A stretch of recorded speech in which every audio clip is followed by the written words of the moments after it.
Well, good morning again, and also I want to thank you for your patience and your time to listen to us today. I've got a little bit of a allergy thing going, so my voice is a little bit different today, so I apologize for that too. I was in a training class one time, and the instructor always started the class off and telling us what he really wants us to learn that day. And then he would go on to tell us stuff that would reinforce that idea. In January of 2016, the church put together a building committee. We've had some up and down trying to get where we are today. But the building committee is carefully selected, sort of a groundwork floor plan, a plan that would be taken to an architect to really get the fine details out. But what we're going to be asking you to do today, because the building committee has gone as far as they can, but we can't go any further until we know how much money we have to work with. No different than you or anybody else here. When you go to purchase something, you have to know what you can afford and what you have. And so we'll be asking you later on to prayerfully consider what you're willing to give to the church. You know, maybe you're at this point, maybe you've given all you can give, and that's great. You know, if you can give more, that's great too. But that's what we need to find out. That's what the building committee needs to know. I'm going to start off with just and you'll be given a pledge form. It'll be in a pamphlet, a folder that we'll give you later on today. And you'll return that by October 21st. So you have plenty of time to pray about it, consider what you can give, and go from there. I want to share a short history with you of our congregation. If you were here last week, you know that September 9th was our 17th anniversary. Can't help but think of all those that have passed through our congregation. Some of them have gone on to be with the Lord, and many of them gave generously to our building plan. We purchased sometime around 2004, if I remember right, we purchased a piece of property, $650,000, and this congregation has generously paid that off. Matter of fact, we paid it off several years ago. And although this will not be our first building to build, it's actually going to be our second church building to build. Everybody's going, well, where's the first one at? Well, this congregation had opened up their hearts.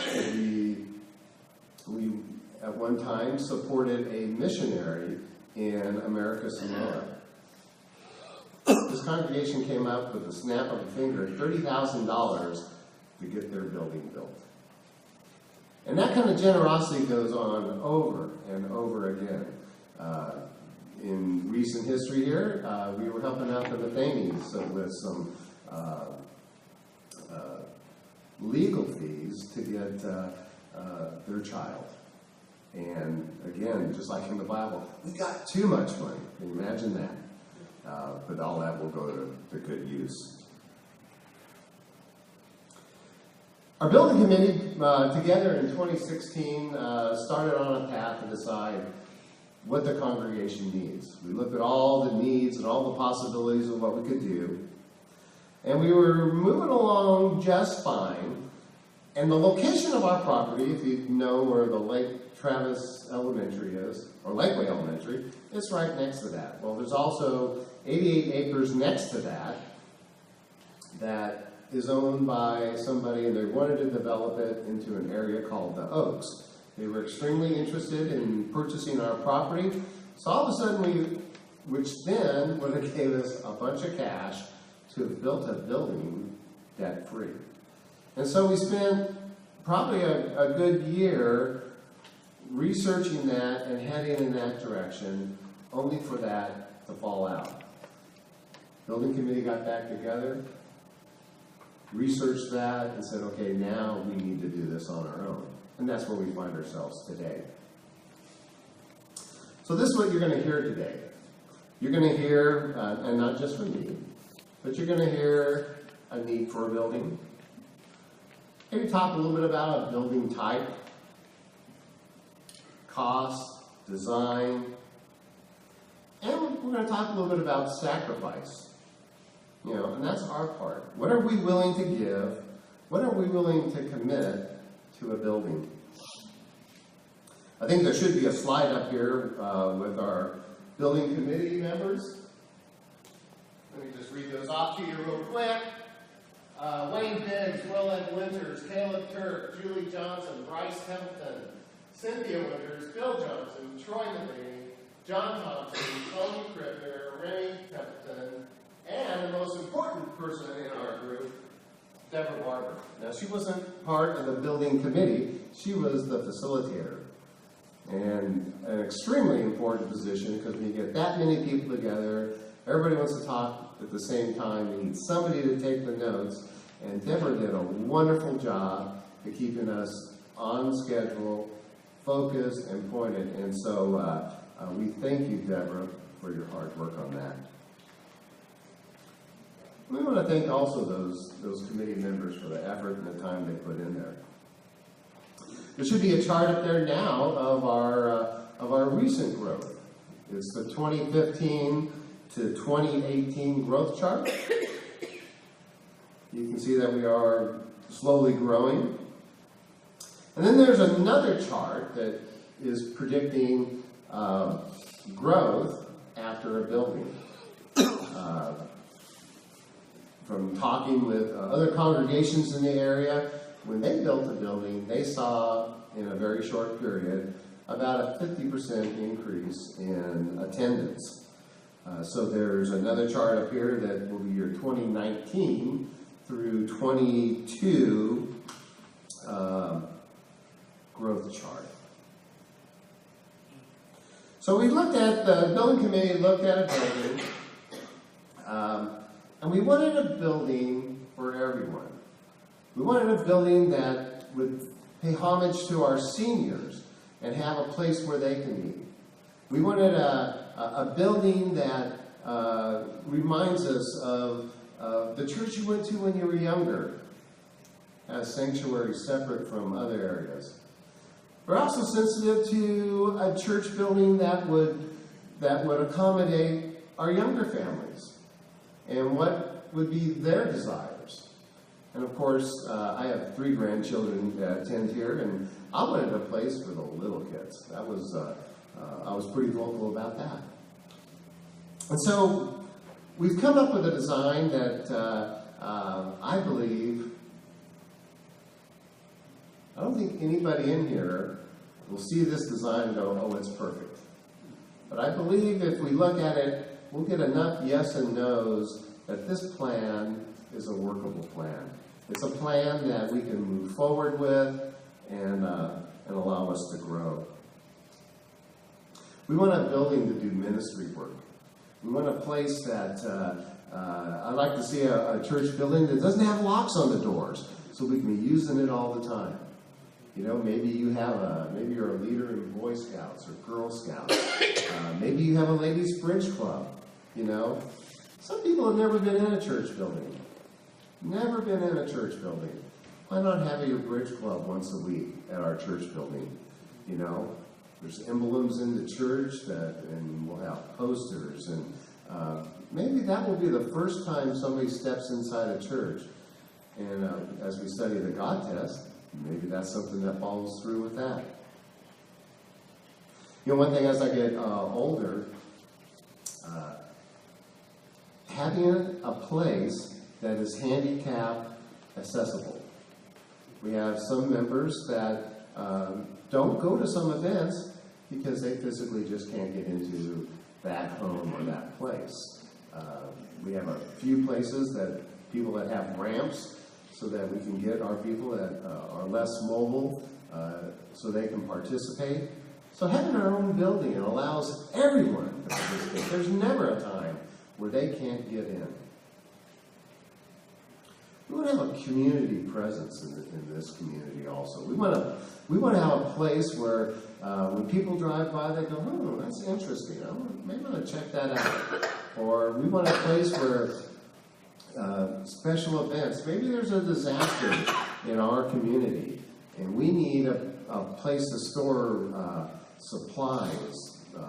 Maybe several families, their houses burned down. We want to be a place to collect clothes. We want to be that kind of place. There's if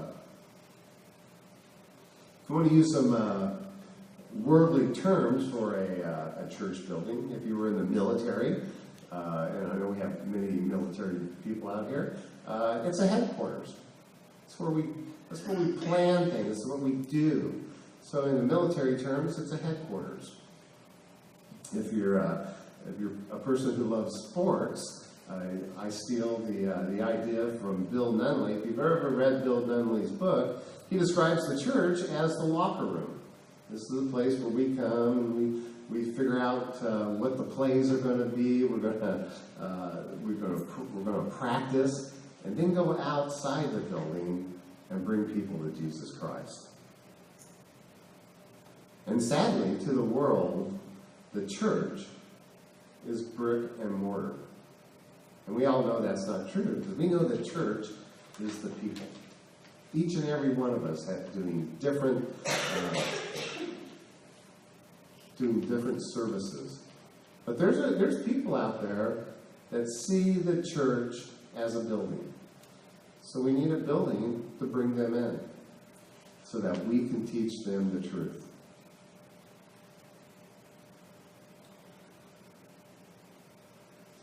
So we're going to look at some numbers. I know you all love to look at numbers, but we're going to share with you what we believe to be the cost of the building. And again, that will all be determined. Once again, this will lead to a commitment from you. Maybe you can give more, maybe you can't. It's what we give from the heart. That information, again, will be used by the building committee to say, hey, this is what we have to work with. We can go to a builder, architect, to say, hey, this is our plan. What can we do with this amount of money? So I'm going to turn it over to Bryce. And remember, we're going to finish our worship. We're going to finish our worship service again with some more song and prayer. After our worship service, we're going to shut down for about 5 minutes. Wayne will put out some orange folders over here. Those folders will have your name on it. Please pick one of those up. They'll have a lot of information in there for you. And then we'll come back together and we'll have a question and answer.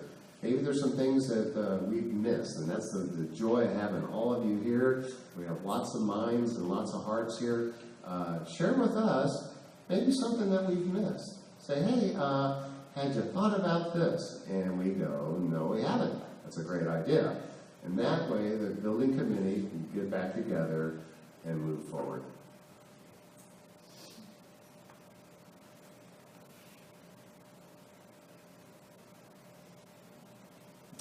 Thank you.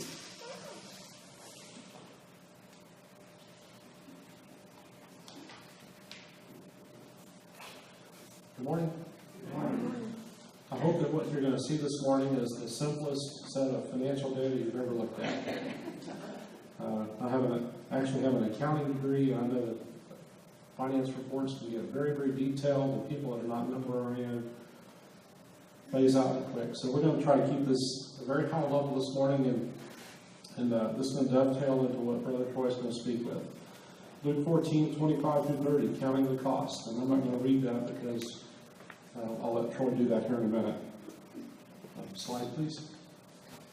So for the 2018 year, the budget, including renting here at Lakeway Activity Center and the cost associated with owning property and not having a building on it, the expenses were budgeted at $163,200. If we were in our own building today, we would be able to lose $44,141 of those expenses to have to redirect to a better purpose, specifically pay for that building. Between the Lakeway rent, Lakeway Activity Center rent, and the property taxes on the property we own, and the insurance we buy for liability reasons here, it's $44,000. That's a lot of money that just goes away, that never comes back home. Slide, please. If you look at the attendance history, you saw part of this slide earlier. We started out with 31 average in 2015, and we have grown on up to an average of 60 in 2018. The weekly contributions have been slowly increasing. We started out with 31.44 weekly in 15, and currently for the 2018 year, we're at 35.24. That number might go up as we get closer to the end of the year. Many people give year-end gifts, and that number might go up. But if you look at those numbers back in 2015, that's an average of $100 per attendee. In the 2016, that's an average of $80 per attendee. And in 17, it's 75. And then thus far in 18, it's 59. And that doesn't mean people are giving less necessarily. That just means that we have more people coming in, we have more visitors coming in, and not always do visitors give. But with my experience with churches over my life, this congregation outgives every congregation I've ever been to. The last one I was at in 2015, you all running 3 times what the average was. Even today at $59, you're more than close to twice the average of most congregations. So this is a very generous congregation. Slide, please. What does it cost to pay for this building? The elders have got 2 models up here that they wanted you to see. One is a $1.5 million model, and one is a $1.65 million model. To pay for a $1.65 million loan, and we have some money that can be used to offset the true cost. The debt service on that is $13,264 per month. Our operating costs, based on 2018, are $99.22 per month. That's budgeted. Our average contribution per month is $15,261. That means there's a shortfall of $79.24 per month, or $18.30 per week, and you get it down to the contributor level, $48 per contributor. Others counted through the membership, and they came up with 38 contributors. Now, if your household is, husband and wife, and you give separately, you'll have to figure out how you are going to work within this model. Slide, please. So, to pay for this building, and to come up with that $48 shortfall, and by the way, that's not exact, that's spending every penny we make to come up with $48 per week per average contributor. The elders plan to use the projected $250,000 building fund, and as Bill Johnson mentioned, there will be some pledge sheets in your packets. They're going to look for increased contribution pledges, and or some commercial loan, and or one-time gifts, and or even church member loans to the church. So I'm going to encourage you to stay around after services and ask questions and get more detailed information. If anything you don't quite understand or have questions about this, please feel free to stay around and ask. Brother Troy.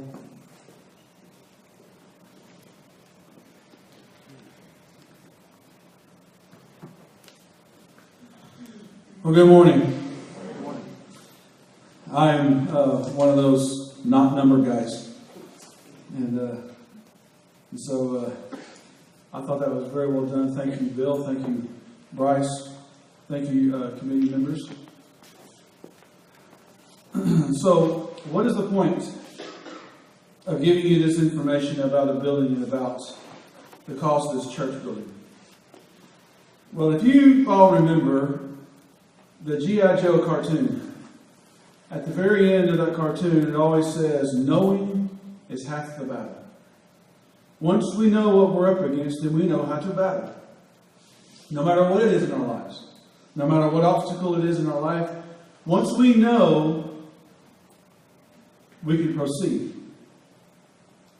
The building committee has made a lot of sacrifices in time, energy, and even wants. We had to lay some things down that we may have wanted individually for the betterment of the community. Because we believe the two most important things we as a committee members wanted to do is honor God and be unified. That is what the committee has strived to be, is first and foremost, we will honor God. And we will do whatever it takes to stay unified. And I believe we've done that, and will continue to do that. So that brings me to the text this morning. Luke chapter 14, starting in verse 25. Now a great crowd accompanied him, and he turned and said to them, if anyone comes to me and does not hate his own father and mother and wife and children and brothers and sisters, yes, even his own life, he cannot be my disciple. Whoever does not bear his own cross and come after me cannot be my disciple. For which of you, desiring to build a tower, does not first sit down and count the cost, whether he has enough to complete it? Otherwise, when he has laid a foundation and is not able to finish, all who see it begin to mock him, saying, this man began to build and was not able to finish. It's a very interesting read, trying to tie it into what we're talking about this morning. And Jesus first starts off by saying something that seems rather harsh. Is Jesus really talking about hate? Is he really preaching and advocating hate? We know he's not. We know he's not. But see, there's something we've got to understand about language. Jesus spoke Aramaic. Our text is written in Koine Greek. They don't have a word like we do. We use the word like. It's love or hate. They don't have a lot of things in between. So he's not saying despise someone or dislike someone or detest someone or abhor someone. What Jesus here is saying is, you have to love me more. You cannot love me less than your spouse. You cannot love me less than your children. You cannot love me less than your parents. You cannot love me less than even your own life. You have to love me first. You have to love me the most.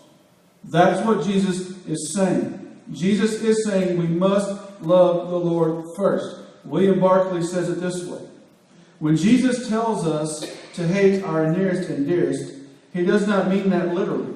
He means that no love in life can compare with the love we must bear to him. Now let that sink in for a second. Jesus Christ has to be first in our lives in all things. And that's what we as a committee was trying to strive for, is we will honor God first and foremost. We will love the Lord first and foremost. And then we get down to where it's talking about bearing one's own cross.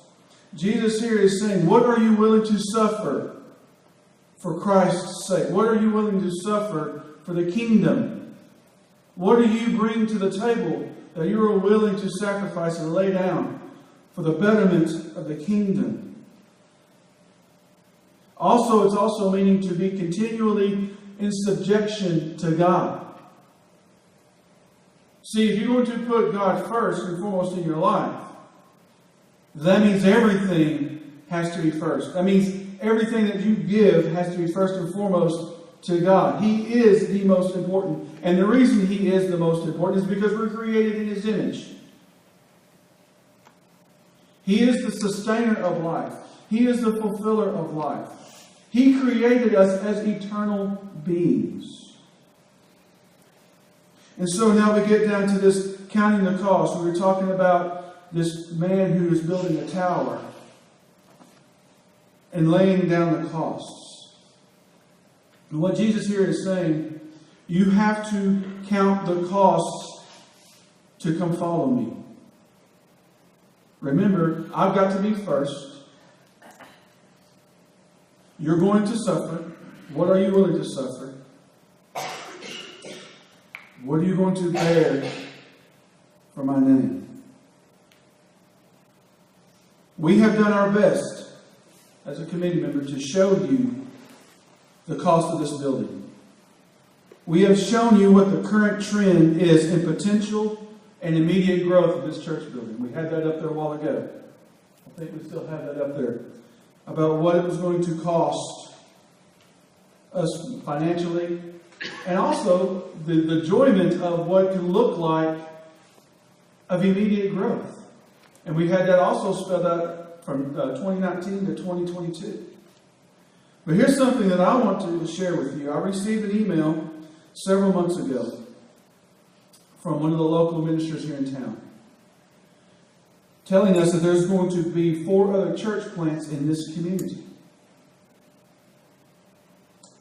And in that email, he has information from the Lake Travis ISD about what Lake Travis is looking at for potential growth within the next 10 years. Lake Travis ISD has predicted that in the next 10 years, we are going to have 14,883 new housing units.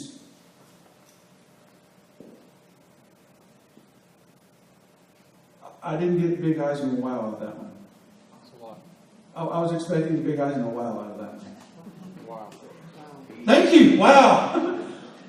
14. That's to me, that sounds a little overwhelming.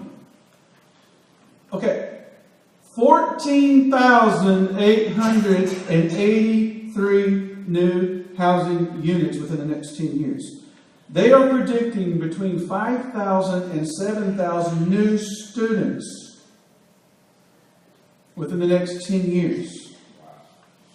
Thank you. So now let's think about this. Along with our projected growth that we're expecting when we build a building. Did you hear what I said? When we build a building. Take that and add into, the next few years how our community is just going to grow. If 10% of this population decides to go to church somewhere in Lakeway, the current churches that we have cannot hold them all.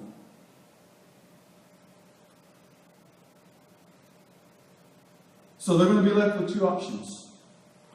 They will either go to another town to go worship, or they're not going to go at all. This is part of counting the cost. Getting the information, knowing what we're up against. Knowing is half the battle.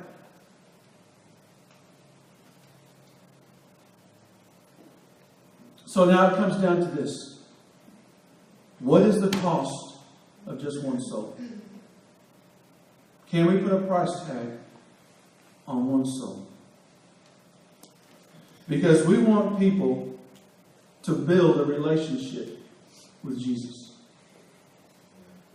And the way people will build a relationship with Jesus is if we, as Jesus followers, introduce them to Jesus.